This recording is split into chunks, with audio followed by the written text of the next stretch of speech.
If you ask me to picture a clothing designer, James Kent wouldn't be the first person to spring to mind, but this guy has designed everything from bomb vests to high-end horse riding jackets. On the coldest day of the year, which is why you'll see all the heaters, I visited the Spada design workshop at Ferridax in the Midlands to hear how in just 18 months James and his team completed a full rebrand and developed an entirely new range of kit that has some very real technical and safety advances. And Spada didn't ask me to make this video, and they're not paying for it. After meeting James over a year ago, I said then and there that I wanted to do this, as I knew we'd be able to geek out together. This is just another one of those videos where I've come across something I think is really interesting, and as James is even more of a geek than me, please do settle in for what I reckon is a fascinating insight into how motorcycle kit is designed and developed.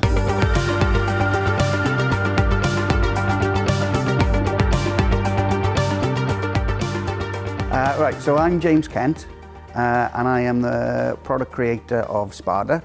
Have been for, say, the last 18 months. And it's my second job within the motorcycle industry. My first one, I was working with a Gloucester-based company, Ruroc, creating a clothing brand there called EngineHawk. And it's from there that I fell in love with the motorcycle community. Right. Before that, I was actually working on an equestrian sportswear brand that did fine tailoring as well. That was Holland Cooper. And before that, it was with Superdry. Right. So I was with Superdry for about 8 years. And if we even go further back, I was with Fat Face. So, and what I loved about those brands, they all stood for something. And it was like working with both even Superdry and Fat Face, it was all the special collections about what they wanted to do. Like with Fat Face, creating their action sports brands and things like that for their team riders. So everyone will see them as a high street brand. Yeah. But it was actually, we were building technical clothing. And before that, I was working in a sampling room for a British brand called Alexon. I don't think it's anymore. But that's where I started to learn about every little detail that goes into a clothing. It's not just, it's a t-shirt made of cotton. Yeah. It's like how you've got to consider all the fabrications, the end use of the product, the silhouettes, things like that. And I've also done experience in body armour for the forces as well.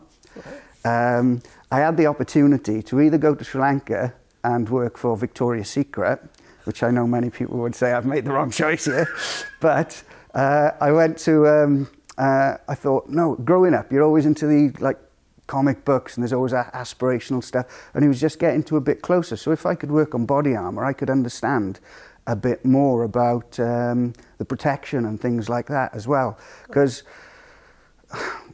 I'd grown up with a brother that's annoyingly good at sport, and I've always wanted to be him, sort of thing, but I know I could never be. So I was always interested in what he chose. Yeah. Like why he's chosen a Nike Air Max over an Adidas Torsion or something like that. What makes that decision better? Even when we're talking to elite athletes, why are they wearing skin-tight suits that make them not look like we would on the street, sort of thing, but then the performance element of it and things like that. So I've always been interested in the function over the style. Yeah. Of things. So to me, joining Spada with such a rich history within the motorcycle industry and being allowed to come in and just kind of design the things that I've wanted to be able to afford when I was a kid but couldn't. Yeah. So I'm designing for the people I aspire to be, essentially, because I'm just not very good at sport. Man on the street has this perception of clothing designer, very good with pens, draws something that looks nice, yeah, goes and gets made. But it's your passion for that material technology, what you're saying about, I mean, everything from bomb vests to sportswear. There's a lot more to it, isn't there, than just drawing something that looks like a nice t-shirt or slapping a nice design on something. Well, yeah, and it's down to what you can do as a job. Like when I was doing IEOD suits, so bomb suits, for example, you're working with the guys and you've got to try and translate, as you're a specialist of the clothing industry, not of the actual activity of what they're doing.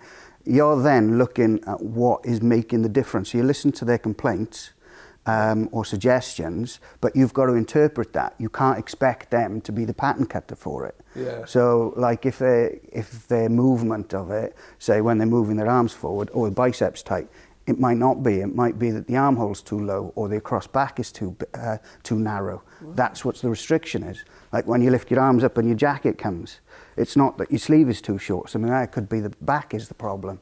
Right. So you've got to interpret what the issue is, and by observing, you can see that there's more than one element that's the problem. Yeah. Like if you've got scissoring on a jacket or something like that, a long jacket, the problem's usually at the neck, not down the bottom. So that's where part of the training comes in versus your own observations and experience over the time. Yeah. So there's more solutions than just one to a problem, if you like. Well, I really want to have a look at how you've designed some of this stuff. But before we do that, I know this is the biggest relaunch Spada's ever had. And Spada's 30-year-old brand? Don't say that. That's freaking scary. That is. This is all on you, James. It's a 30-year brand, isn't it? Yeah. It's your 30th birthday. So it's the biggest ever relaunch. Now, behind you, we've got a lot of the logos there. And I know you kind of documented some of the work that went into this. Can you just give us just a quick oversight in what it takes to relaunch a brand? And I should point out here as well, you've only been here 18 months. That's right. So everything we're talking about here has happened in 18 months. I didn't know where I was going to start when I joined. Yeah. But the one thing I did know is we've got to make it relatable to the consumer and understand why Spada is Spada. Yeah. And go right to the depths of it, even down to the imagery of like the logo. Yeah. Why is the logo that? Why is it blue? Yeah. So delving deep into well, let's that. have a look. Show me. Hang on. Right, come on. Talk me through some of what you've done. Well, when I was going back to what is it, we were on a photo shoot on this example. So Spada's Italian for sword, and there's an Italian heritage to the whole brand. And I was trying to understand about the sword. I didn't want to be dictated to, because I think the beauty of a lot of things is people's own interpretation of stuff. So I was on a photo shoot and I saw this AV Augusta there, and I thought, hang on a minute, that's the cross guard, and there's the pommel, the front wheel is the pommel. It was almost like a sword. You're sitting on a sword when you're riding. So you can see how I've tried to evolve it across there and how it comes into the profiles. Then I was thinking, why is it blue? What do I think of when I see Spada blue? And it was the sky, freedom of the sky. When you're on your bike, you're all about that escapism. So I was putting all of these things together along with because we've got that, then we've got the fire blades and things like that. And down here, then I just put the iconic things together. So we've got the power of the sword, you've got the handlebars and all of that there. The freedom of, say, a bird. Put them together, you've got the power and freedom, lay them on top and you start getting a lovely silhouette like that. But that is my interpretation of it. So I got the handlebars and the pommel and the front wheel. That's where I self-indulge myself. But again, I've got to understand this in the most depth possible before I can actually understand why we're going to do what we're going to do. So, and just looking at that is too complex. As I say, that's the indulgent stuff. Yeah. But then it's working with the marketing team at the same time to understand how the language, because the inside language of, I would say, a lab geek doesn't necessarily translate to the public. So, and then coming up with such a simple logo as this, and complex. So you've got the sword going through the winding roads. Now that's what I see. But again, we don't want to dictate to people what it is they see from that logo. But it's tribal. You're creating something to belong to. The other thing that we did on our first day, we kind of just all got together, the directors, the marketing team, and we were talking about what is it that makes Spada Spada. What is it we want to stop, start, continue, if you like? And what is it that we're trying to accomplish? And it has to be about us. We've got to put ourselves into it. So on that, we're still providing a service. So who do we want to provide? So we've got who is Spada currently providing on, and what can we build on?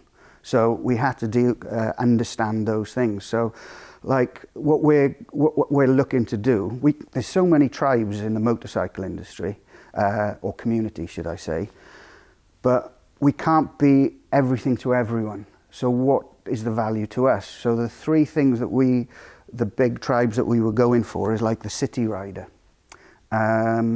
He's on a scooter. It could be that it's the only form of transport that he's got. It could be the way he gets to work. So he needs something that's more versatile, that he can get off his bike and carry on working and get back on it, and you've got the function and the protection. Then you've got the fair weather rider, which is the guy that I want to be. I want to be the show and shine guy with my, on my custom. That doesn't need, he's not going to go out in the rain. So why are you going to compromise his comfort and making all the pockets waterproof? It's not needed. And a lot in that community as well won't necessarily wear armour because it makes them look like a Power Ranger, and it's uncomfortable and not necessarily cool. So what is it that they wear? Right, look at that and bring that into the world of motorcycling. And then you've got the adventure rider, the one that, you know, lives and breathes, goes on holiday in his bike, and he needs everything to hand, and he needs that full-on versatility and that the technology of it.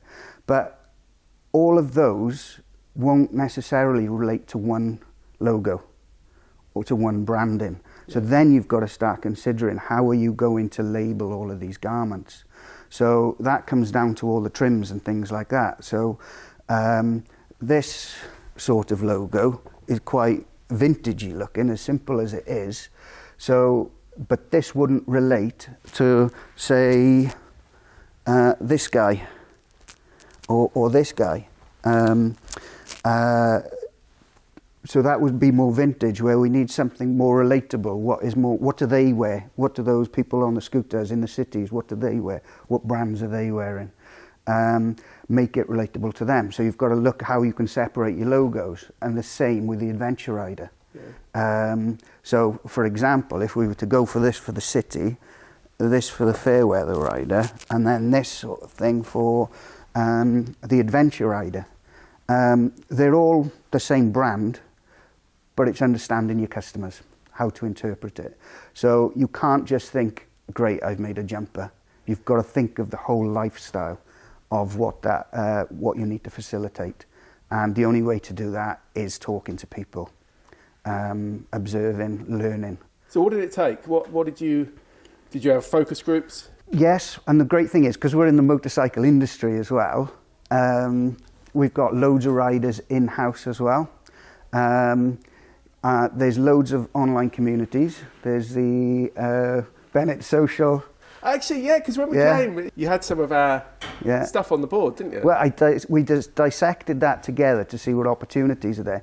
And some things were contradictory, but that just shows that there's a need in different areas. Yeah. So it doesn't mean one thing is right, one thing is wrong. Is which one are we going to choose to do? Yeah. Because a jack of all trades does one job mediocrely, if you like. So just do it convincingly. So yeah, using the online communities there, leveraging on experience that we've had from other communities. So like there's some communities out there with like over 25,000 riders in, and you're just listening to what they're saying and what they're suggesting. It's our job on the design element of it to interpret what that feedback is. Yeah. And that's the fun part of it. So obviously there's more to it than just making a pretty looking jacket, but can you show us some stuff and how the material tech builds into it? Show us what you do to appeal to different audiences. Yes, because that's it. They all got their own needs.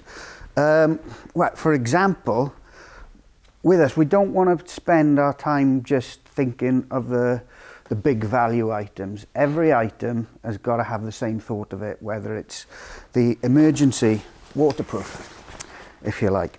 So I know it's just that pack away, but oh my God, when it does rain and it's biblical, it's something you rely on and you wish you'd thought it through a lot more. So the key thing with this is getting the fabric right first. So as you can see, we've gone for this flat looking fabric, and what this is to do is not to stick to the bike when it's, you don't want it like a boil in the bag.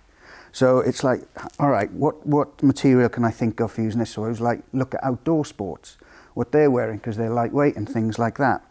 So it's throw over. This is 10K waterproof and 5K breathable, fully seam sealed, but it's also a very stretch fabric. So you've got a lot of good stretch in that, because again, we don't want to be fighting the clothes we're wearing when we're riding. We just want to focus on the ride. So now we've got the fabric right. What else do you want to do? Well, you want to make sure you get the best out of the fabric. So to keep the fabric's integrity, you want to use minimum seams. Now, using minimum seams adds to the cost because your lay plans start to get bigger. For manufacture, you get more fabric wastage. So working with the manufacturer, what he agreed to do, we went the opposite way. We went so big, we utilised more fabric. Right. So this has got no shoulder seams. It's got no shoulder seams, no armhole seams, so it's very much a kimono. That I was happy about because you're getting the full stretch of the fabric, almost like a saddle seam or a raglan seam. And the actual seam is on the underside, which is taped anyway. And the first seam is coming down to the armhole. So we were restricted by that because it was the width of the fabric. Yeah. So we've gone all the way across the fabric. And keeping it in that direction as well, we're using the stretch that's going on the weft of it. But what we've done then is keep it really wide there, but we then got the storm cuff on the inside, and we were able to do that because we could use this seam. So we're multifunctional using things. So yes, we have to put it in there, but how can we make use of that then? Is the way of thinking it. So the good thing is with that then, you start to get an envelope with your glove. So in and outwards like that. Glove in there, you've got cover in there. So try and keep that as slim as possible, keep as minimum seams on it, but you still need all the function of being able to adjust it. But again, it doesn't have to be over-engineered. What we've, again, been doing at Spada is just strip it all back. But we don't have to recreate the wheel. There's people out there that have done a great job of things. We just build on it. Just use what's been out there historically. I think it's interesting, though, that you say, oh, we've simplified it. We've just stripped it all back. Yet you've just described a hugely complex thought process that went into making that. Whereas, I think, it's a waterproof. That's the easy thing, isn't it? They're probably just not that. It's when I just makes it waterproof. I guess that's where I geek out. What kind of compromises do you have to make for price? There's limitations on everything. So if you start with your limitations, you're almost limited with them straight away. So what sort of time have we got to be able to develop the product? That's the first thing as well. Then the next thing, what do we want to sell it for? Yeah. And you have them to the side of you. Yeah, okay. But then because we haven't even changed our supply base and we've been able to get that value product previously, it's going over there and showing them the vision of what you've got, not just dictating to them, this is what I want, what can you give me at this price point? That's an easy conversation, but one that you're not exploring every opportunity. Yeah. So when you're over there, you're talking to them, no, like, this doesn't feel right. Yeah, it's got a better water resistance, but it's not going to fulfill that pack away functionality. Yeah. So what else can we look at? Okay, let's see what's available. So the limitations of it there as well. If we take the price out the way, it's a bit wrong for me to do, but like, let's make the best product I can and then see where we land and what we have to compromise on. Okay. And when I took that attitude and we sat down with the supplier and go, right, is this going to work for us? He was like, yeah, it is. We can do this. Yeah. If we couldn't, we'd have to go back to the stage. Something like Gore-Tex is the global leader of the waterproofing fabrics. But it's been out for so long, there's new derivatives of it. Yeah. So, and they're readily available. So from that point of view, we're still delivering that same performance. It's like, that's why we've got certification processes. Yeah. Something that is 1,500 quid and it's AA, but yet we'll offer something for 300 quid that's AA. Yeah. So they're both delivering the same performance. It's just down to the personal choice and the options that you're giving to people. Yeah. So those limitations are the biggest challenge. I've worked in places where, right, let's just make the best product and put a price on it at the end of it. Yeah. That is so straightforward. Right. So, you've got the whole go to Korean suppliers, all of these things that are developing, bring it all together. It's a long process and things like that. With this, we want to get more people on two wheels. Yeah. That's the main thing. And actually make it so that it doesn't have to be uncomfortable for them. Yeah. But it's also reachable in terms of price. Yeah. Those are the values of what we're trying to deliver through Spada. So working with those limitations is almost an exciting challenge. Yeah. But then, because we're limited in those areas, this is why the thinking through, where I guess when you were saying, you've just said a very complicated thing, where I it's the simplicity of it. It's the simplicity is the outcome of the technical subtleties that we're talking about. Like even on the to stop the drag on the bike. If you want a lot of them will have elastication here, but when you stick the elastication on it and tape it, it's only a matter of time before that taping starts to come away. Okay. So take away that vulnerability. So what we've done here is put a Velcro belt. If you don't want it, you can just take it off, but you've actually put that attachment through the seam that was always going to be there anyway. Right. So it's working smart.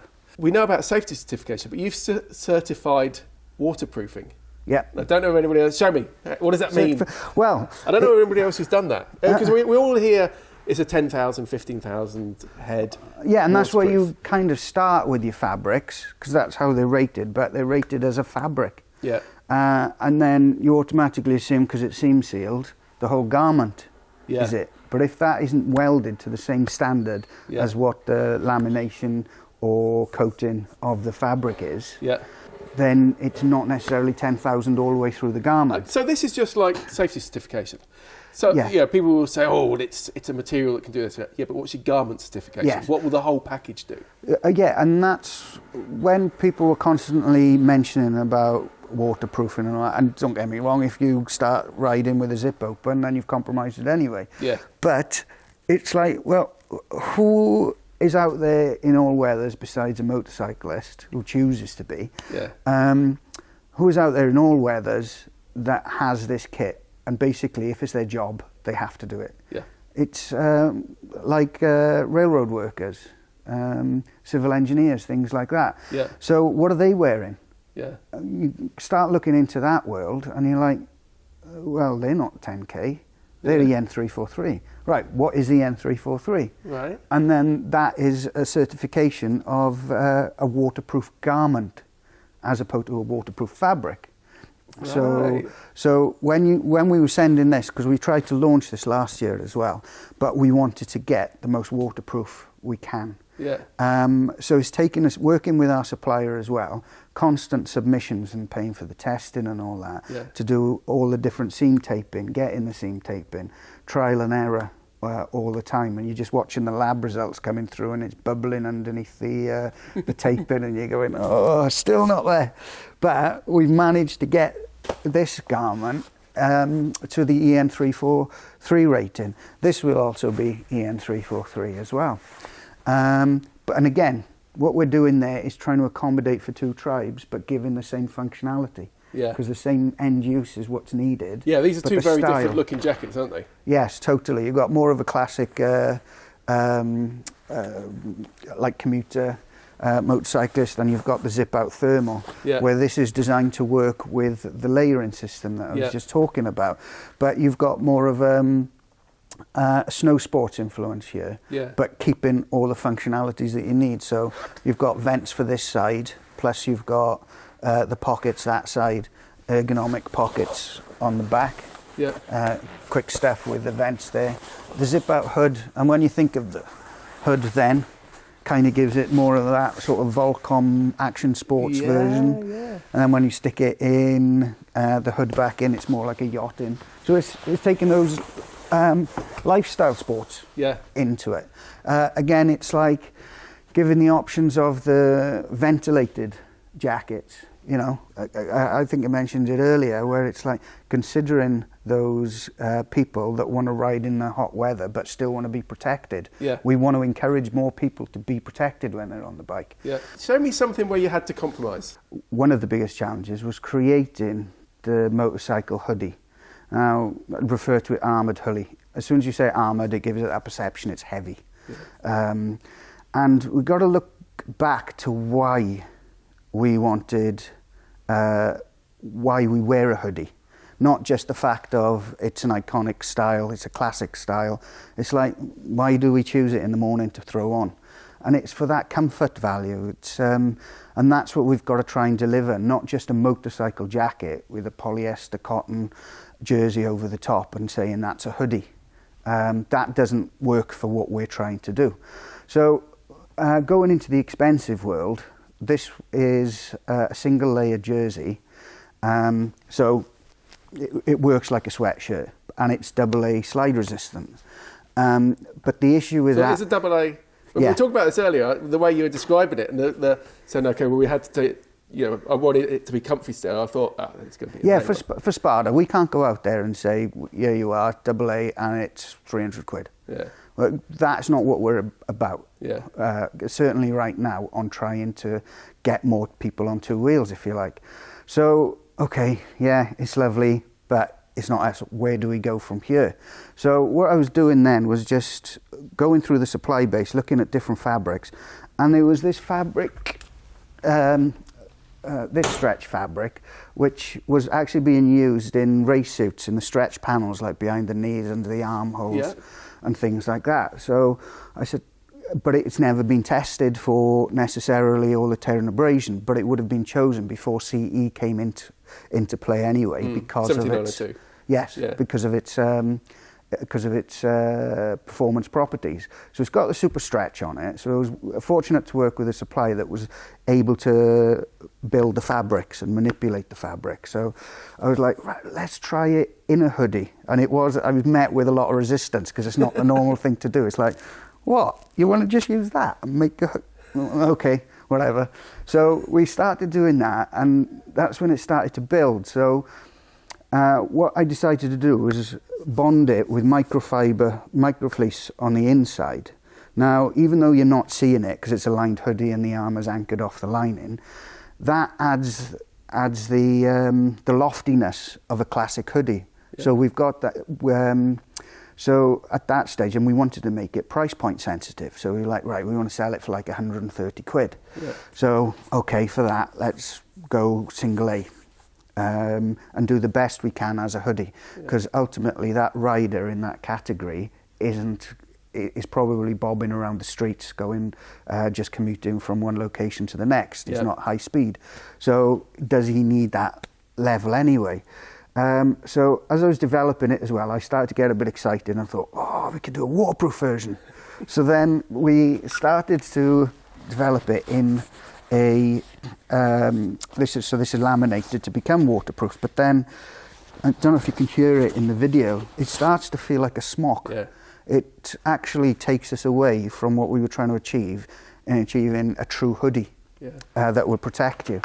So we dropped that, came back to this. We started testing, targeting AA, single A, and then because the results were coming back after we bonded it with a microfleece and the laminate in the middle, the performance level was so high, we then sent it for AA testing, and now we've achieved AA on it. So now we've ended up going for 130 quid hoodie that's now AA, but that was like being open-minded. Yeah. So when we were talking about the limitations, is when you start, it's always good to have the target prices and the cost prices and things like that. Yeah. But if you're left to be open to develop and see what happens, sometimes you end up with a better result than you ever started with. And obviously that's armoured.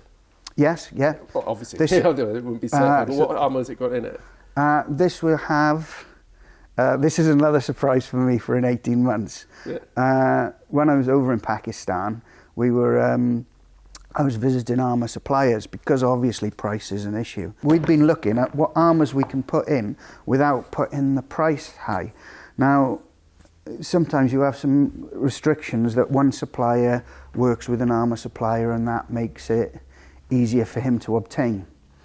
But we wanted to control what goes in our garments. So I was looking for A, the right profile, and B, the right partner to work with to create the armour. Yeah. I thought this was going to take years. But again, it's when you go and meet them face to face, you start to learn more about what their capabilities are and what drives them. Yeah. So we're using a supply base that existed way before ever I existed. So I'm going to leverage on their experience as well. Okay. So we worked in partnership with people. Now, there's some suppliers and things like that will start to they're just concerned in what money is this going to get me. Yeah. So try and find a supplier that thinks the way we think, and this is about delivering the best product we can for what we want to use at the end. It's quite tricky when you're saying, I haven't got 30 quid to put on the price point for someone. So that armoured hoodie, we're offering that with level 2 5-piece armour for 130. So elbows, shoulders and back? Yeah, full back. And the... Is that level 2 back as well? Yeah.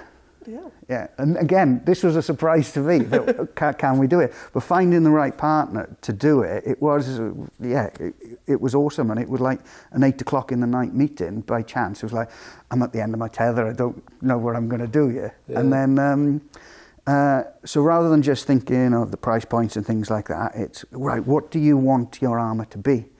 And, you know, through previous experience, and especially for ride and wear, where you don't want people to notice you're wearing armour, you think of the neutral profile, thin armour, thin flexible armour.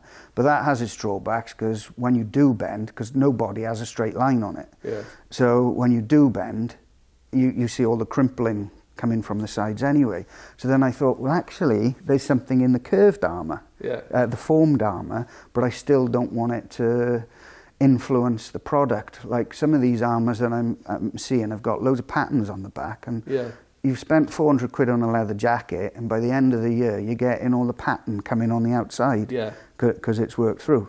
So working with an ingredient brand that's willing to hide their product, and because that's what it's going to be done really, was again, you know, well, no, we want to market ourselves, we want to get it further. And I said, well, if you do a good job of this, people will want to know what it is we're using, sort of thing. Yeah. So making sure we didn't have a, what's it called?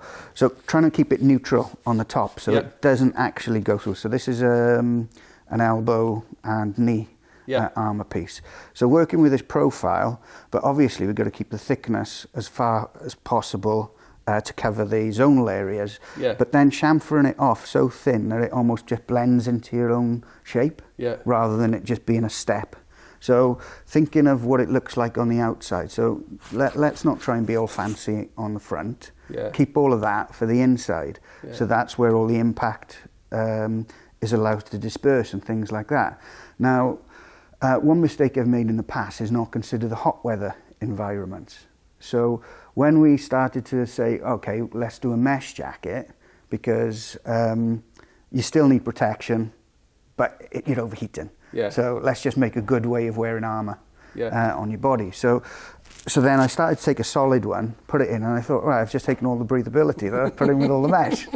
So then it's like, okay, we've got to work on 2 different armours here. And then it was like, well, actually, let's just try and work on one. And these are all the thought process before I found the partner that I wanted to work with.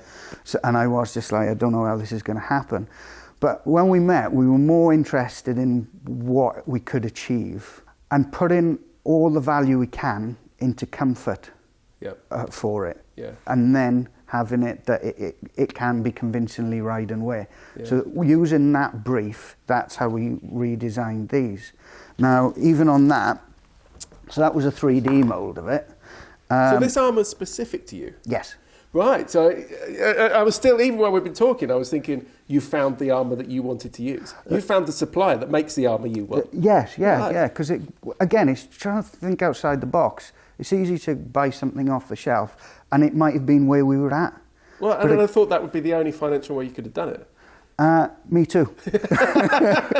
But again, keeping open-minded, going out and visiting people and talking through your vision is so much more valuable, that I found. Yeah.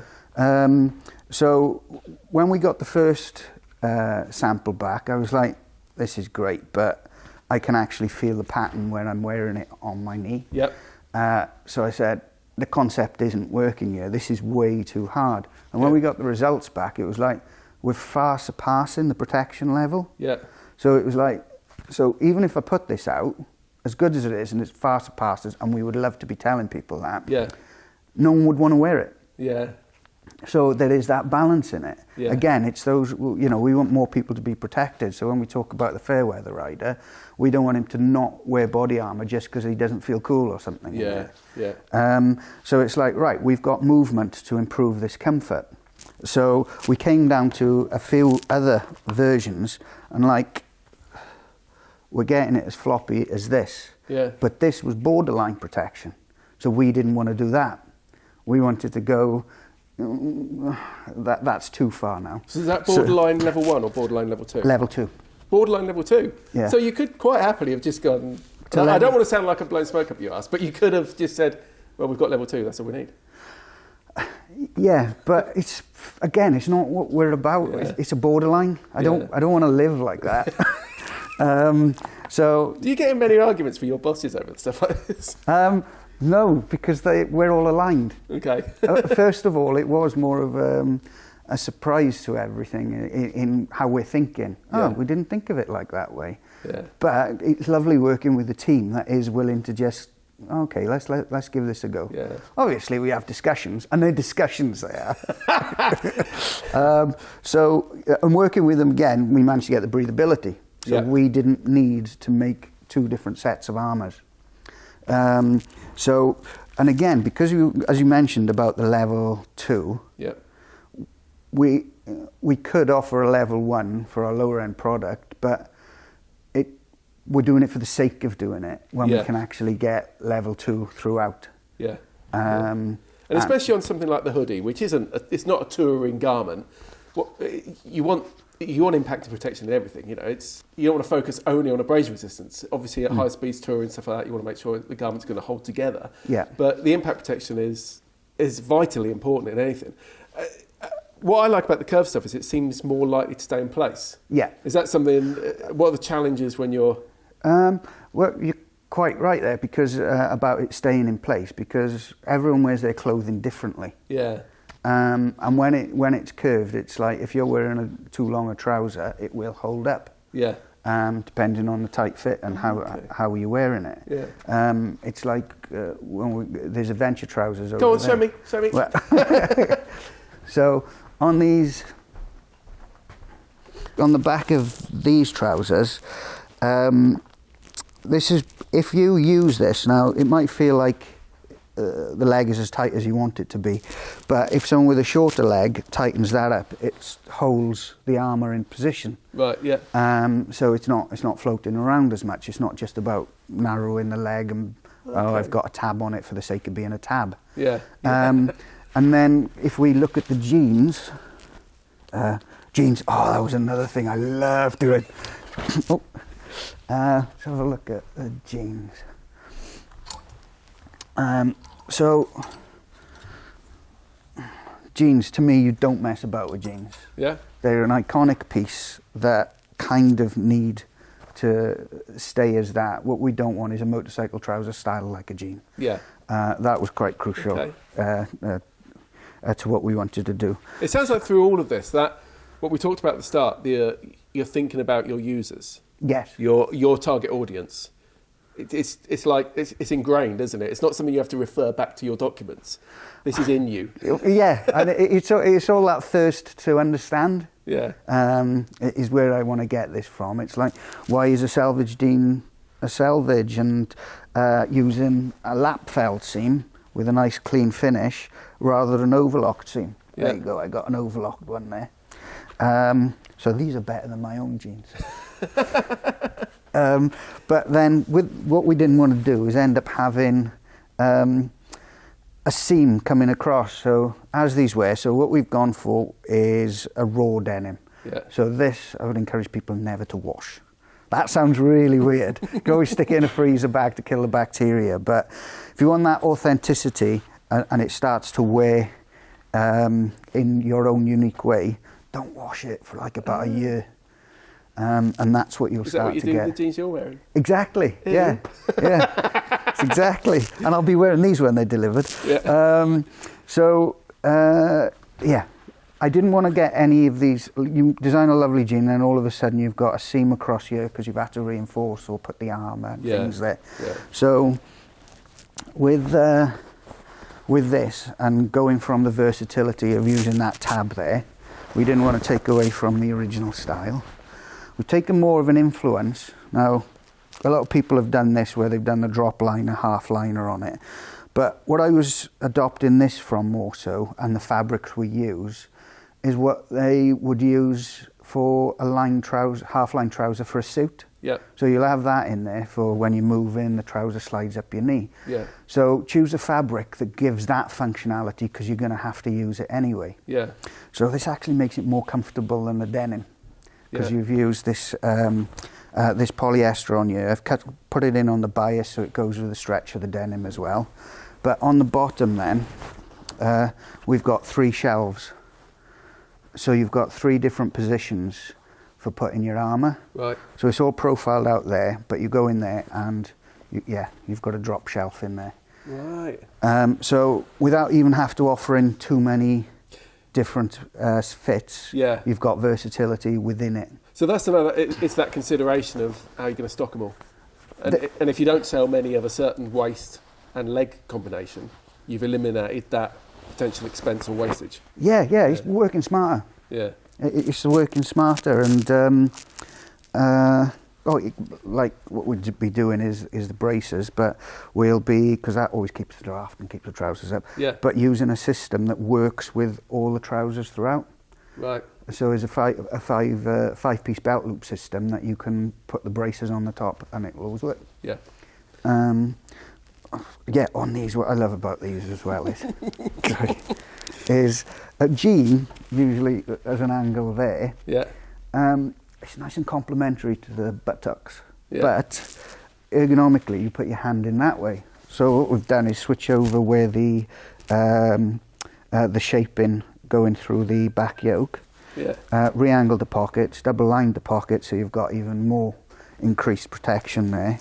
And just this is where we start to put our own handwriting on, because once you've got the fit to form the function, that's when you can start having fun on what the execution is and what it looks like on the outside. Yeah. So everyone will see the outside of it, but what goes on in the inside is the thing that matters. Yeah. But this is the part that I get fun. And I usually have to hand that over to Gabriel, our other designer, because I got to get on to the next thing.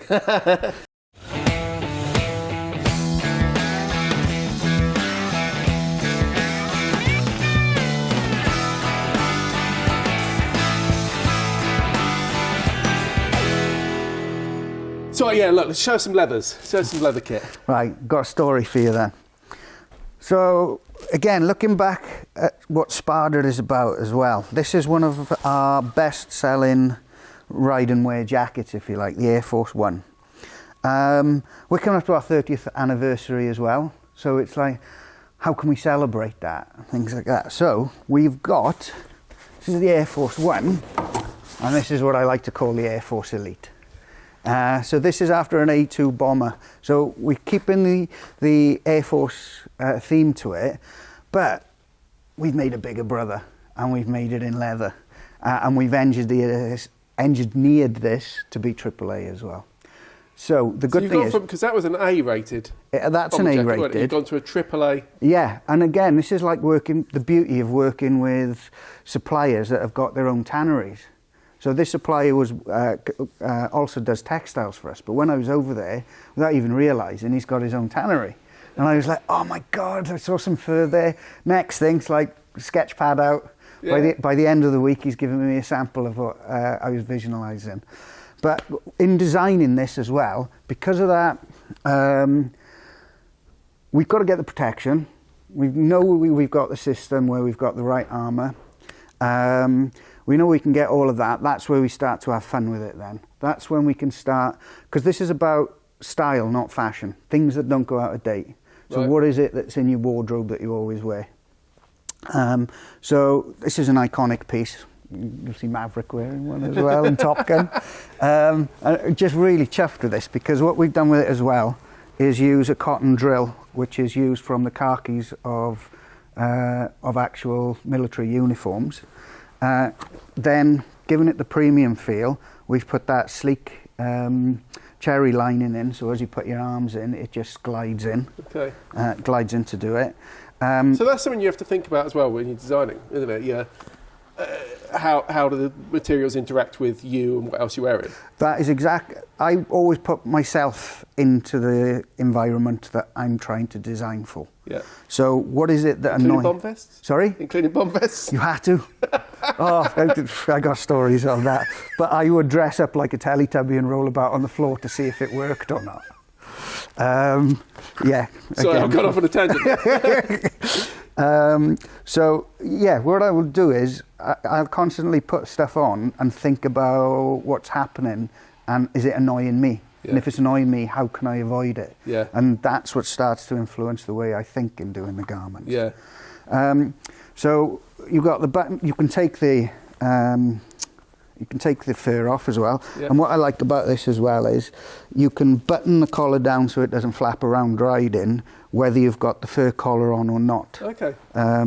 So we've worked out the popper studs to be able to do the two things. We've got a button off tab, so that's fallen off somewhere. So you can have a storm guard there. The other thing you've got is, so on the zip guard we've built on this other zip. So if you've been to an all-you-can-eat buffet halfway through the day, you've got another 2 inches that you can allow, but that actually works as a vent as well. Okay. To do that. But it's doing these things, you've always got to be thinking it's motorcycle performance, but it has to fit in with your everyday life. Yeah. So even the depth of these ribs and all of that, that's taken from the original and things like that. It's not just guessed of how we want things to look. But we've done that for the men's wear. Now for the women's wear, you can't leave the ladies out. We have taken, let me get something. So looking back at our heritage, we've got the heart brace just covered on a poster over there. Oh, that's the Bellina. So this is the ladies' heart brace that Spada used to produce. And now we've just reimagined it in a classic Lancer front car coat. It's got a bit of a Russian mafia look to it. But the good thing is you can take all of these fur linings are detachable anyway, because if it's cold, really nice to have on, but if there's any sort of rain, you don't want that just keeping on your neck. That's one lesson I've learnt from designing motorcycle jackets in the past, like the trucker jacket. I didn't do the detachable collar, and with the comments were in the rain, I just don't want it rubbing my neck. So this is a lady's waxed Lancer coat, as I say, and again, trying to get that premium feel into it, but yet not having to be super expensive. Yeah. Just because you're selling it for less, it don't necessarily have to take your job less seriously in that sort of way. So on this, that can wrap around. And this is made of dry wax cotton that's actually reinforced with hard mesh on the back of it. Ah, right. So as you can see on this example, that will patina beautifully over time. Looks like leather, doesn't it? Yeah, and it'll patina over time. So again, you will get your own authentic appearance to it to look vintage. Now, is that a material you'd used before? So that was your experience of that, was it? That was me going out and looking what's available. Okay. Being open for that. Again, the key thing is using suppliers that have made motorcycle garments most of their existence, is the fact that they already got an idea what is going to pass. Yeah. So why try and recreate the wheel? Yes, of course. We send that off and get it tested in our own name to make sure that is, crossing the T's, dotting the I's. So that's where I get inspired by, is what I can find as well. Yeah. So when I saw that, it was like, yeah, this is going to make a lush car coat. And then putting on the features. So if you have stopped and you don't want to lose your belt, that clips on, so you don't have to lose that. What we try to do as well, because the nature of like the pear shape or the apple shape, how are we going to do a versatile fit for that? So putting the accordion elastic with more of a lightweight fabric doesn't actually put a silhouette too heavy. We follow the princess line, which is a classic women's cut, and just hidden it off the side seams so you don't have to make the hips look big. Right. So the trick with a lot of the stuff, even on the menswear, not everything needs a side seam. That's just a natural thing. It's actually, if you can do it without the side seams, it's actually giving a more flattering figure and a more comfortable figure. We've done it again with the chest. With the fits of it, I've had the help of one of my old mentors, who was a Savile Row tailor as well, to distribute the shape of the women's sizing into this, because it is so true. If you just because it measures right, it doesn't mean the shaping is in the right place. Yeah. So that is the key thing with the women's wear that I have learnt as I'm exploring motorcycle clothing. So going from that, the everyday version, we've done a 30th anniversary edition of that. So that jacket is coming in AA. This one's coming up in triple. Oh. So this is the same skin as the A2 bomber. Yep. But oh, look at that. Yeah. That does not look like it's come from, just off the rack, is it? No. I do love it. And we want to put, we got it on here. I'll take you back to this one. This is about the depth of the brand as well. Everything has to be considered in detail if you want to feel good in it, because let's be honest, you buy clothes to feel good as well. Yeah. So we've got a story label down here, and as I was working with it with Gabriel, we didn't want to put script on it, and we noticed it actually looked a lot nicer and sleeker with no words. But the mystique of it is Italian spirit, British design, born in the Black Country, and even those patterns in there are actually a monochromatic language for colour. And then we've got our little certifications just to say that it is a CE-approved product. That's something you're doing in all your products now, is it? All the CE products, we will have that. And there's always a formula, like if you see a lot of jackets, they start to think about, you look at the insides and they've got a pocket for a phone, they've got a pocket for a pen and all of these things. And it almost feels like it's been redesigned for the sake of being redesigned and the sake of difference. Yeah. Where if you find something that works, why not stick to it? Yeah. So, like big stuff pockets on both sides, and we do this in men's and women's wear. There's nothing better than having you can shove your gloves or something like that in. Or if you stop by a cafe and you're picking up some drinks for your friends, the good thing is you can carry 2 open bottles of water or something. You've tried this, water. I did that for university. So when I was leaving the pub and I hadn't finished my beer. It's life experience. Yeah. And then a chest pocket. Always need the top chest pocket then as well. So just using these formulas. Again, using the belt loops for all the ride and wear styles. So if you do want to keep the draft down, and obviously adds in, if there is an unfortunate slide, it still helps to keep the garments down as well. Yeah. But that draft and comfort for when you're mostly on your bike, why not put it on everything? I think those 2 jackets sum up a lot of what you've been saying about building on what Spada was already, and taking it to a whole other level. Yeah, but so quickly. So quickly. I don't sleep. I don't want to. There's so much we can do, like bringing a classic trucker in, and this is the one where we're just buttoning out. It feels super light, but then it's got 3M thinsulation into it as well, but not compromising, but yet owning it by a true trucker jacket actually comes up at the back. Yeah. Because when you're sitting in the seat in the truck, you don't want to have all that bunching. But we're leaning forward, we want the lumbar protection and things like that. So this is where we own the design and start blending it into it. Like this has got an action back, but it's using the panel seams that is synonymous with a denim jacket. Yeah. It's such a lovely pleasure to stick to the iconic styles, but make it motorcycle proof. Yeah. So you'll see a sample behind you, and it's got the one button on there that we started with. But as we started wearing it, it made sense why we did this. We know there's brands out there that do this, and it's synonymous to them. Yeah.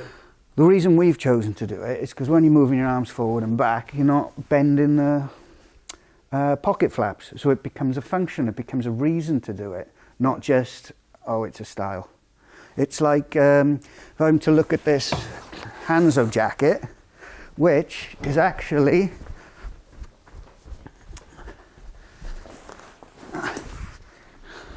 a refresh of our Wyatt jacket. Yeah. Now, this style is from iconic movies and things like that, the Cafe Racer. In fact, you'll get like a Tom Ford version of that and it's $2,500, but it won't save you in a slide. Yeah. That's where fashion stole it. Now we're just stealing it back. And, you know, just playing with the size of there, but looking at people, like when I was designing, who would I want to be? Keanu Reeves. Yeah. It's the sort of thing we'd see with him. But then making sure you're still putting all those values that make it a motorcycle jacket, like moving the zips off the side so it's not going to give you tank scratches. Making it a full vent, so when you stop you can just roll it back, or even just clip in that and keep it vented. We got the same thing with the ventilation through there. And then on the back, yeah, we've got an action back and the accordion elastic, and we've extended that through the latissimus muscles because that's where your stretch is, not just across your back, it's through the lats. So adding that, but then not just cutting it off on a certain line. Is this an original one? So you can see there, this profile is going down. When we saw that on the body, it was like, yeah, it's there, it's doing the function, but it's just not slick enough. Yeah. So what we would do is when the person's wearing it, we'll just draw on it to where we see where the line is going to be. So this is following the form of the lat, so it actually gives a more flattering, strong silhouette. So I'll always have a challenge of understanding exactly why that is there before I'll actually confirm that that's what we want to do. How many garments have you, and your team, to be fair, how many have you done in the 18 months? How many new garments? So we've developed about 56 new styles.